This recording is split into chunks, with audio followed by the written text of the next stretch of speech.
Sa mga naghahanap ng ref magnet na numbers, meron tayong Safari na design. 1 hanggang 10 to guys. So ang gagawin nyo na lang, i-edit nyo na lang itong template natin. Siyempre, palitan yung picture ng baby. Ito, papalitan nyo na lang ito. Tapos, papalitan nyo din yung mga text na nakalagay dyan. So, pwede kayo magdagdag ng text kung ano man yung gusto nyong ilagay. Ayun, no? So, pinaka-template lang din siya. So, kailangan din, dito kasi yung ating design ay meron siyang pro elements. Kung hindi ka naka-pro account, pwede mo to i-edit kahit free account ka lang. Ang gagawin mo lang, papalitan mo lang ito. Itong pinaka-design natin. Yun lang din naman ang kailangan dyan. Ito. Yan. So, hahanap ka na lang ng katugma nito na free dyan sa account na gamit mo. Pero kung naka-pro ka naman, walang problema. Mga gamit mo to guys. So, gagawin nyo dito, i-edit nyo na lang. So, pipili kayo ng 1 hanggang 10 kung ano may yung design na ipapagawa sa iyo ng client mo. Kunyari, itong number 1. So, yun nga, papalitan nyo itong image na to ng picture nung client nyo. Mas maganda kung nakatayo yung picture nung bata or yung baby para maganda siya guys. Okay? So, pwede naman yung nakaupo pero depende sa inyo guys kung ano yung mas magandang design para dito. Yan. So, bibigyan ko kayo ng simple tips lang. Pag na-edit nyo na itong number 1, kunyari itong number 1 yung gagawin nyo, i-download nyo siya ng naka-transparent. Yun nga lang, pag free account ka, hindi mo ata siya madadownload ng transparent. Pero i-try nyo na lang din. Okay? So, pag na-download mo siya ng transparent, ganito, kunyari, download. So, ipiliin mo lang yung number 1 kasi yun lang naman ita-download mo, di ba? Or kung ano may yung number na na-edit mo. So, pag napili mo yan, i-click mo yung transparent. Ayan. So, meron pala dito talaga. Ayan, no? Hindi ata ito magagamit ng free account. Yun lang. So, kailangan, gagawa ka ng paraan, magawa mo siya ng transparent. Okay? So, pag na-download mo na yan, punta ka dito sa ating, gagawa tayo ng sample. Yan. So, up to 10 kasi yan eh. So, add page lang tayo. Na-upload ko na yung number 1. Ayan o. Yan. So, naka-transparent yan. Ang gagawin mo dyan, lalagyan natin siya ng border or shadow.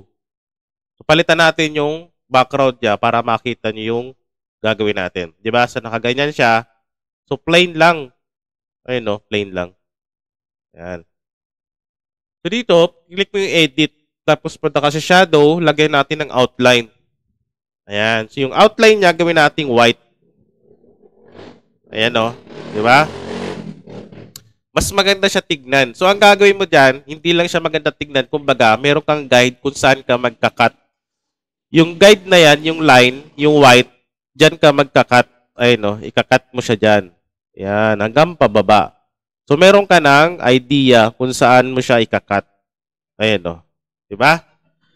So, pag nalagay mo siya sa ref, mas maganda siya tignan. So, ikakat mo na lang siya. Ang gagawin mo dito, ipiprint mo muna siya sa photo paper or direct doon sa ref magnet na sheet. Kung di kaya ng printer, print mo siya doon sa sticker, sa iTick vinyl. Tapos, ilagay mo doon sa ref magnet na sheet. Saka mo siya i-cut ng paganyan. Ano, may guide naman. So, depende na lang sa diskarte nyo, guys. Yung template kasi natin ay template lang din. Yan. So, delete na lang natin to. Okay?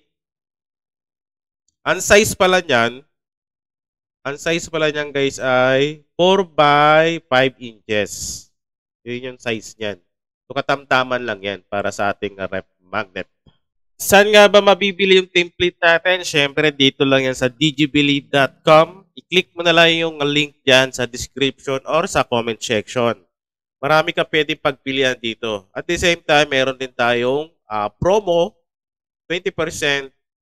Kailangan ang purchase mo ay 99 pataas para maabil mo yung 20%. So, copy mo lang yung code. Yeah, so kakopy lang natin. So kung meron kang hinahanap na specific na template, pwede mo sa i-search sa search product tab natin or search bar.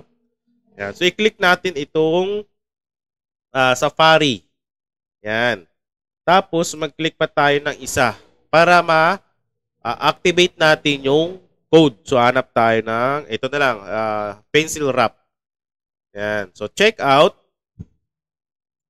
Click lang natin yung check out, guys, para ma-order natin itong template. So, dito, ang value ng ating in-add to cart ay 248.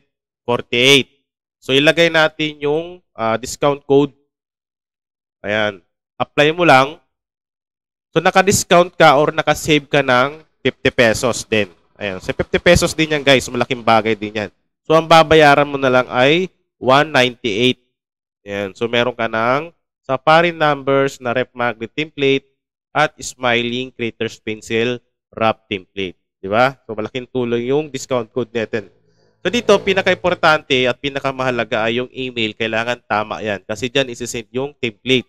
So, pag mali yung email na nilagay mo, hindi mo matatanggap yung template. So, mag-message ka na lang sa page natin. Kailangan, bago mo siya input or i-continue, i-check mo muna ng mabuti yung email mo kung tama o hindi. Tapos, yung full name, country, yung phone number, higit sa lahat, yung reference number ng payment. So, magbabayad ka muna ng 198, tapos, pwede ka magbayad sa GCash or Maya. So, pag napagbayad ka na, ilagay mo dito yung reference number, sabay continue para ma-process ka agad yung order mo.